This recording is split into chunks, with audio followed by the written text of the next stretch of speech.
Hello అందరికీ. నాటి నేస్తాలు, మన చిన్ననాటి జ్ఞాపకాలు, మాటల్లో మమకారం, కథల్లో మనసు, కుటుంబ కథలకు స్వాగతం, సుస్వాగతం. మరి ముందుగా కథలు వినేవారు సబ్స్క్రైబ్ చేసుకొని వినాలని మనస్ఫూర్తిగా కోరుకుంటున్నానండి. నా కథలు మీకు నచ్చాయో లేదో కామెంట్ ద్వారా తెలియచేయగలరు. ఇక ఈరోజు కథ ఏంటో వినేద్దామండి. కథ పేరు గుండెలోని వాన. దీన్ని మనకు అందించిన వారు అత్తలూరి విజయలక్ష్మి గారండి. కన్న తల్లిని, పుట్టి పెరిగిన ఊరిని ఎప్పటికీ మర్చిపోలేం. మరి ఇక్కడ ఒక ప్రబుద్ధుడు కనిపించిన తల్లినే వదిలేశాడట. మరి ఆ కథ ఏంటో విందామా? కథల తెర తీసి చూసేద్దామండి.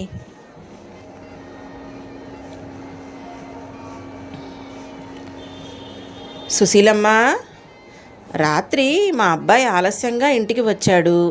అప్పుడు చూస్తే మీ ఇంటి కిటికీ తలుపు తెరచి ఉందట. అదేంటమ్మా, ఒక్కదానివే ఉంటావు, అలా తెరిచి పడుకుంటే ఎలా? పెరట్లో బట్టలారేస్తున్న సుశీలని ప్రహరీ గోడ దగ్గర నిలబడి అడిగింది విశాలాక్షి. పక్కింటి విశాలాక్షి. సుశీల నవ్వింది.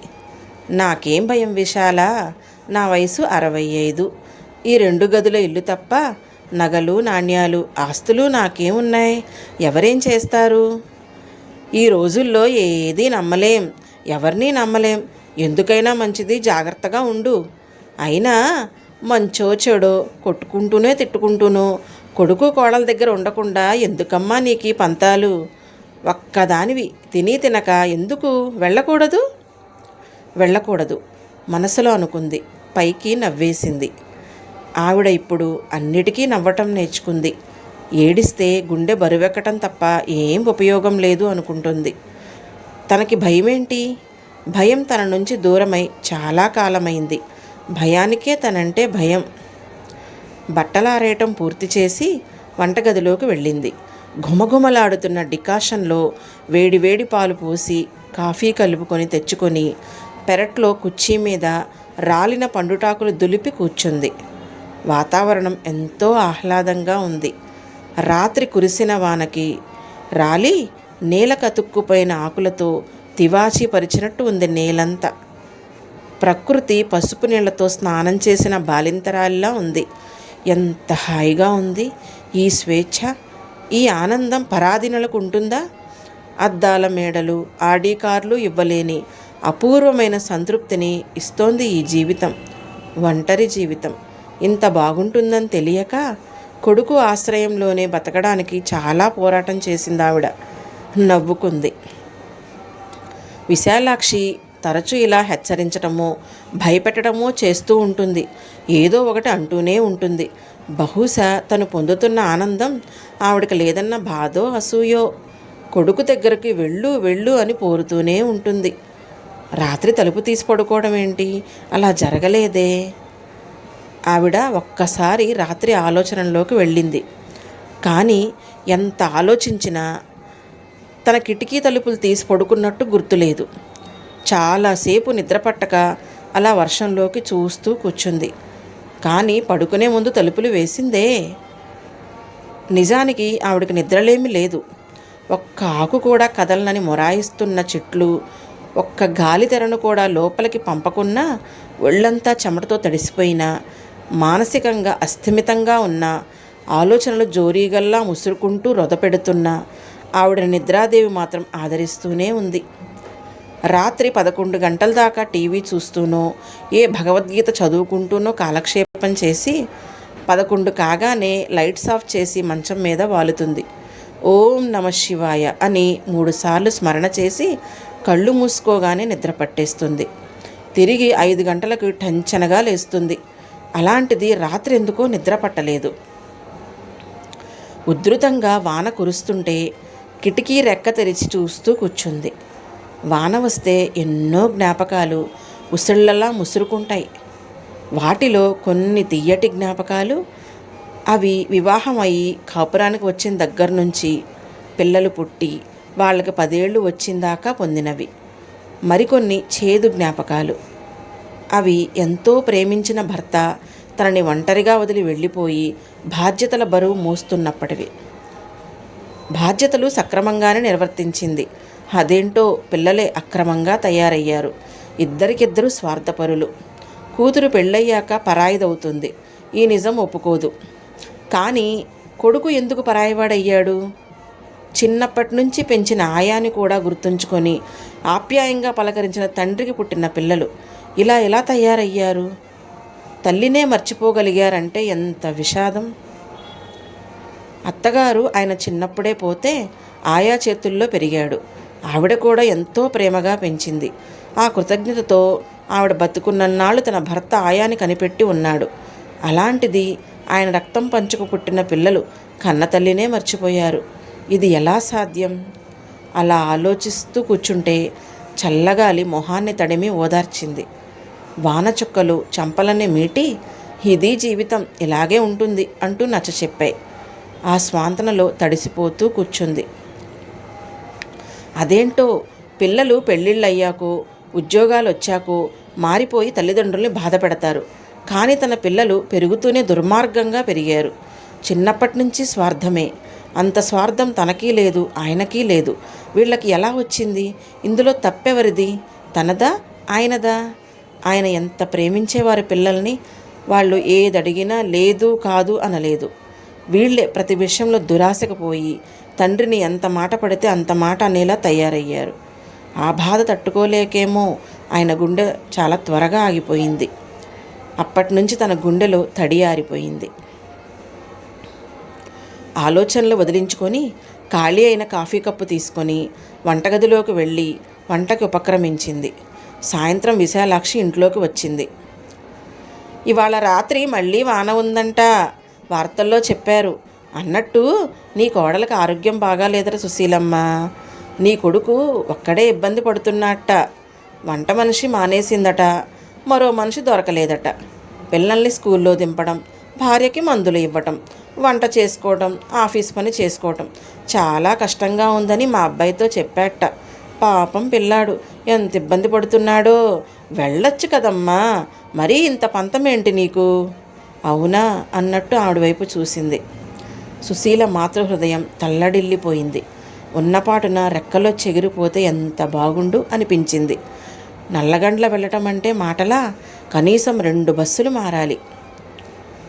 ఆ రోజు వాళ్ళు తనని వదిలి వెళ్ళిపోయిన 10 రోజుల తర్వాత ఆ రోజు గుర్తొచ్చి దుఃఖం ముంచుకు వచ్చి నిగ్రహించుకుంది. 2 కోట్లు పెట్టి ఇల్లు కొనుక్కొని తనను ఒంటరిగా నిర్దయగా వదిలి వెళ్ళిపోతే నిర్వికారంగా చూస్తూ ఉండిపోయింది. కనీసం మాట వరుస కన్నా ఈ ఇల్లు అద్దెకిచ్చి మాతో రావచ్చు కదమ్మా అంటే వెళ్ళాలి అనుకుంది. కారణం మనవడు మనవరాలు, వాళ్ళ మీద మమకారం. కానీ కొడుకనలేదు, కోడలు పిలవలేదు. అయినా నా పిల్లలే కదా, పిలిచేదేంట్లే అనుకొని 10 రోజులు గడవగానే పిల్లల్ని చూడాలని 30 మైళ్ళు 2 బస్సులు మారి వెళ్ళి బలవంతంగా వాళ్ళకి ఇష్టం లేకపోయినా అక్కడే 2 రోజులు ఉండి పుట్టెడు దుఃఖాన్ని వెంట పెట్టుకొని వచ్చింది. ఈ వయసులో అంత దూరం నుంచి రాకపోతే కొంపలేమంటుకుంటాయి. నువ్వు తిరిగి సవ్యంగా ఊరు చేరేదాకా మాకు ఈ టెన్షన్ అవసరమా? ఇంకెప్పుడు రాకు, నాకు వీలైనప్పుడు నేనే వస్తాలే పిల్లల్ని తీసుకొని అంటున్న కొడుకు మాటలకి నిర్ఘాంతపోయింది. తరువాత వాళ్ళ వైపు పరుగులు పెట్టే మనసుని బలవంతంగా నిగ్రహించుకుంది. కొంతకాలం ఇల్లంతా శూన్యం ఆవరించి దుఃఖం వచ్చేది. ఇప్పుడు అలవాటైపోయింది. ఇదంతా జరిగి 2 ఏళ్ళు కావస్తోంది. రావడానికి కొడుక్కి వీలు కాలేదు. ఆవిడకి కళ్ళల్లో నీళ్లు రాలేదు. అంతే, ఎడారిలో నీళ్లుండవు. మమతలు బంధాలు లేని గుండెల్లో తడి ఉండదు. సుశీల ఇప్పుడు సున్నితమైన తల్లి మనసును కోల్పోయింది. ఆమె గుండె రాటు తేలింది. దేనికి భయం లేదు, కంగారు లేదు. అన్ని పనులు కూల్గా చేసుకుంటోంది. ఇది వరకు చెక్కు మీద సంతకం చేయడం తప్ప ఇంకొకటి తెలియదు. ఇప్పుడు సేవింగ్స్ అకౌంట్కి, కరెంట్ అకౌంట్కి, ఫిక్స్డ్ డిపాజిట్కి తేడా తెలుసు. ఇదివరకు తనకి పెన్షన్ ఎంత వస్తుందో కూడా తెలిసేది కాదు. ఇప్పుడు పైసా దగ్గర నుంచి లెక్కలన్నీ తెలుసు. తన దగ్గర భర్త వదిలిపెట్టిపోయిన 20 లక్షల్లో కొడుకు అడిగినప్పుడల్లా చెక్కు మీద సంతకం పెట్టగా 5 లక్షలు మిగిలితే ఆవిడే FD చేసుకుంది. తనకి వచ్చే ఫ్యామిలీ పెన్షన్తో సుఖంగా నిశ్చింతగా ఉంటోంది. ఇప్పుడు ఆ ప్రశాంతత మీద పిడుగు వేసింది విశాలాక్షి. వెళ్ళాలా? తను అనవసరంగా పంతాలకు పోతోందా? వాళ్ళెవరు? కన్న కొడుకు, మనవడు, మనవరాలు. కోడలు పరాయి పిల్ల అయినా తన ఇంటికి వచ్చాక తన పిల్లే కదా అనుకొని ప్రేమగా చూసుకుంది. ఆ ప్రేమను ఆ పిల్ల నిలుపుకోలేదు. తనని ఇంట్లో పనికిరాని వస్తువుగా చూసింది, అవమానించింది, విసుక్కుంది. తన అవసరం వాళ్ళకి లేదని మాటలతో చేతలతో తేటతెల్లం చేసింది. చిన్నపిల్ల ఏదో తెలివి తక్కువగా ప్రవర్తించింది. తను పెద్దది. ఆ పిల్లతో సమానంగా ప్రవర్తిస్తే ఇంకా పెద్దతనానికి అర్థం ఏముంటుంది? వాళ్ళు అన్ని ఇబ్బందులు పడుతుంటే ఇక్కడ తను ప్రశాంతంగా ఎలా ఉండగలుగుతుంది? ఘర్షణ, ఘర్షణ, మమకారానికి ఆత్మాభిమానానికి మధ్య ఘర్షణ. విశాలాక్షి ప్రశాంతంగా ఉన్న గుండెల్లో అలజడి రేపి వెళ్ళిపోయింది. సుశీల మనసు ఊయల ఊగుతోంది. వెళ్ళనా వద్దా? మనిషన్నాక ఈ మాత్రం జ్వరం రాదా? దానికోసం నువ్వు అంత దూరం నుంచి రావడం ఎందుకు? ఎవరు రమ్మన్నారు? నిన్నిక్కడ చూసుకునే టైం మాకేది? కొడుకు స్వరం చెవుల్లో ప్రతిధ్వనిస్తోంది. విశాలాక్షి చెప్పినట్టే మళ్ళీ ఉధృతంగా వాన మొదలైంది. సుశీల కదలకుండా కిటికీ దగ్గరే కూర్చుంది. గుండెల్లో ఆలోచనల వరదలు. జల్లు మొహాన్ని తడిపేసింది. చీర చెంగుతో మొహం తుడుచుకుంది. కరెంటు పోయింది. అంత వాన పడుతున్నా, చల్లగాలి వీస్తున్నా శరీరం లోపల నుంచి చెమటలు వస్తున్నాయి. బయట చీకటి. మధ్య మధ్య మెరుస్తున్న మెరుపుల్లో నిద్రపోతున్న డాబాలు, నదులుగా ప్రవహిస్తున్న రోడ్లు కనిపిస్తున్నాయి. పెద్దగా ఉరిమింది ఎక్కడో. ఆవిడ గుండె గుబేలుమంది. 5 ఏళ్ల మనవరాలు, 7 ఏళ్ల మనవడు నానమ్మ అని గట్టిగా పిలుస్తున్నట్టు వినిపించింది. ప్రశాంతంగా కూర్చోలేకపోయింది. గబుక్కున కుర్చీలోంచి లేచి మంచం దగ్గరకు వెళ్ళి కాసేపు మంచం మీద అలాగే కూర్చొని కళ్ళు మూసుకుంది. పిల్లలకి ఆ తెలుగు పద్యాలు ఎందుకండి? మీ అమ్మ తాతల కాలం నాటి పద్యాలు చెప్తుందే, వాళ్ళకి అవి ఎందుకు పనికి వస్తాయి? నా పిల్లల చదువు నేను చూసుకుంటాను. ఆవిడని ఒక మూల కూర్చొని భాగవతమో రామాయణమో చదువుకోమనండి. కోడలి స్వరం 4 వైపుల నుంచి వినిపిస్తోంది. మళ్ళీ అడిగింది ఆవిడ అంతరాత్మని, వెళ్ళనా వద్దా అని. అంతరాత్మ మాట్లాడలేదు. ఇబ్బందిగా ఉంది అని చెప్పినవాడు మా అమ్మ వస్తే బాగుండు అన్నాడో లేదో విశాలాక్షి కొడుకుని అడగాలి అనిపించింది. ఇంత రాక్షసివేంటి? పిల్లలకు ఆరోగ్యం బాగాలేదంటే యక్ష ప్రశ్నలు వేస్తావేంటి? నిరసనగా వినిపించింది విశాలాక్షి స్వరం. బయట మరోసారి ఉరిమింది. సుశీల ఉలిక్కిపడింది. కళ్ళు విప్పార్చుకొని కిటికీలో నుంచి బయటకు చూడటానికి ప్రయత్నించింది. చీకటి చిక్కగా ఉంది. వెన్నులో నుంచి భయం జరజరా పాకింది. ఆ భయం తన భద్రత గురించి కాదు, కొడుకు క్షేమం గురించి. నెమ్మదిగా వెనక్కి జరిగి దిండు మీద వాలింది. నానమ్మ వచ్చావా? నాకు జ్వరం. పసివాడి స్వరం. దిండుని హత్తుకొని హృదయానికి హత్తుకుంది. ఆమె కన్నీరు దిండుని తడిపేస్తోంది. వర్షం ప్రకృతిని తడిపేస్తోంది.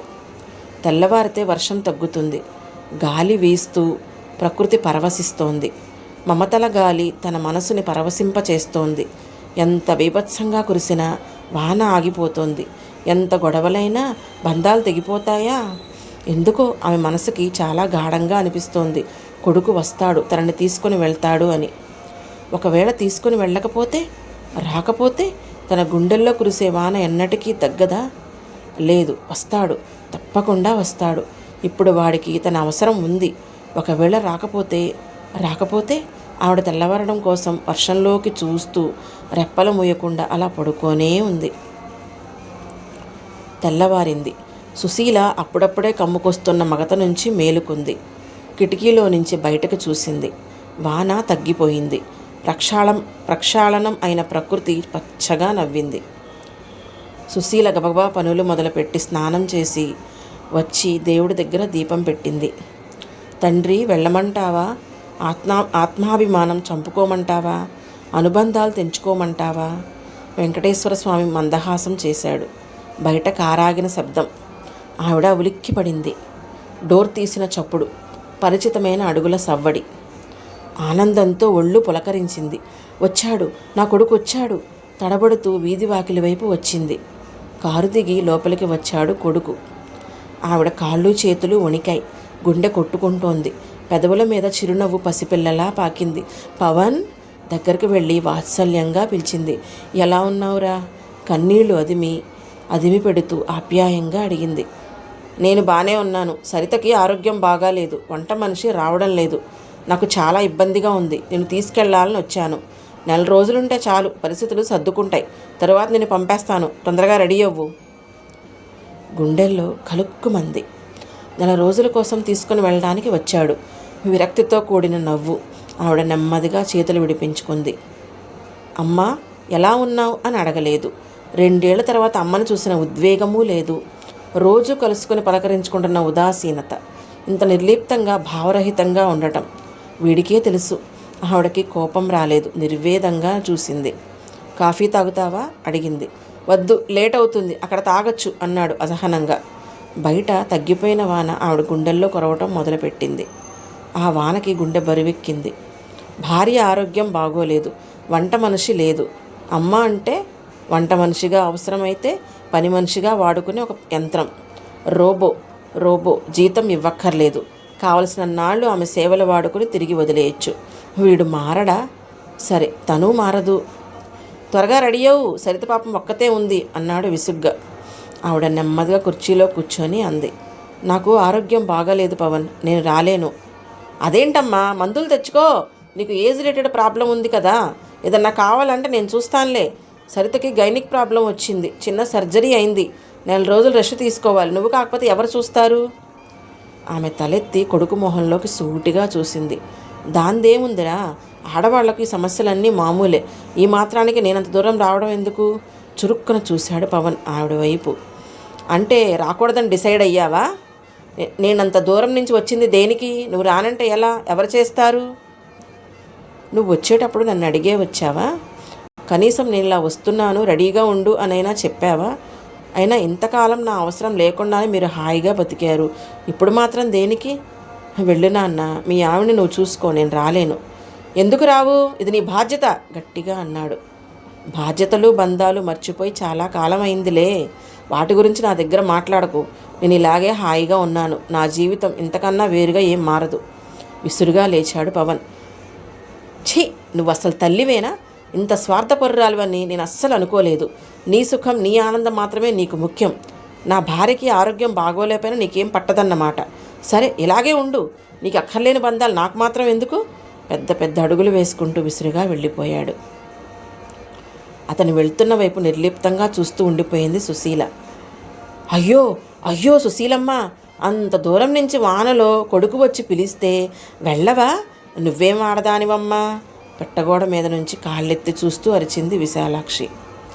నా గుండెల్లో కురుస్తున్న వాన ఇంకా తగ్గలేదు విశాలమ్మ అంది సుశీల రెప్పలు దాటి రాకుండా ఉన్న కన్నీళ్లను మింగేస్తూ.